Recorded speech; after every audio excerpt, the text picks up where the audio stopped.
But we start with the vision of a man by the name of Henry Holderman. I believe he was 16 when he had a vision. What can you tell us about him? The family lived in Chetopa, Kansas.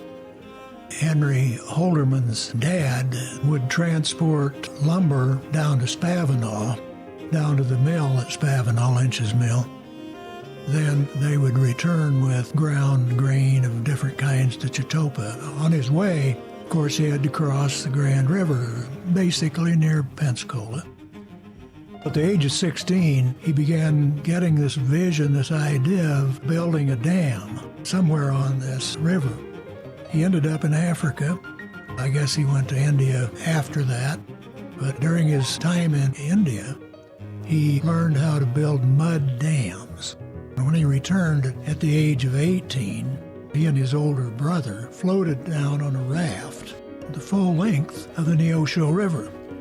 He was looking for a place to locate a dam. And believe it or not, they almost picked the site where the Pensacola Dam was eventually located.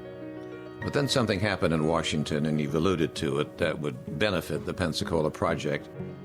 And that is the President, Franklin Roosevelt, proposed the Tennessee Valley Authority Act in May of 1933. Well, it called for the development of a hydroelectric dam, the first, and it set precedent. But then in 1936, something did happen when President Roosevelt traveled to Texas.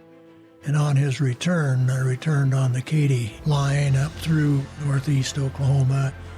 The Veneta town fathers had passed some ordinance that all sitting presidents must stop in Veneta on their way through, which, of course, he didn't have to do that, but he honored it and did spend about 10 or 15 minutes on the platform, and he was informed of the potential of the Pensacola project.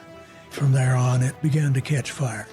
Mrs. Roosevelt was with him on the train. Yes. So then, is it true that George Schaefer, owner of the office supply store, shouts from the crowd, "Mr. President, you're now within 12 miles of the site of the proposed Grand River Dam, and we want it built"? Yes, he initiated that conversation after Roosevelt had made a few remarks. It caught Roosevelt's attention, and he followed up and said that if it's possible, we'll see that it gets done. Then enters the man you've referenced, W.R. Hallway. An interesting thing about him is that he fell in love with his high school teacher. Hope was 7 years older than he was. This, of course, wasn't going to work out at the time.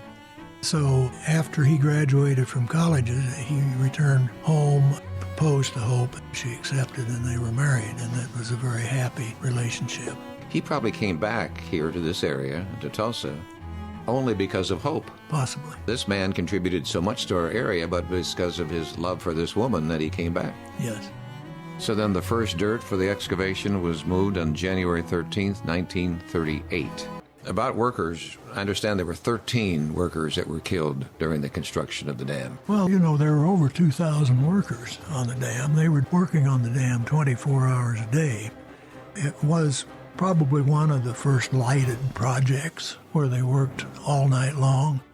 And obviously, those accidents would occasionally occur. So the dam itself took how long? Well, the dam itself took 2 years and $20 million, which is a laughable figure in today's terms. Selection of the name Grand Lake. Official name is Grand Lake O' the Cherokees. I understand Henry Holderman, whose dream it was for the lake to happen, suggested Lake Marion in honor of his father. Well, there were, of course, a lot of names suggested, but since this was Cherokee country, it seemed logical to honor the Cherokees in that respect.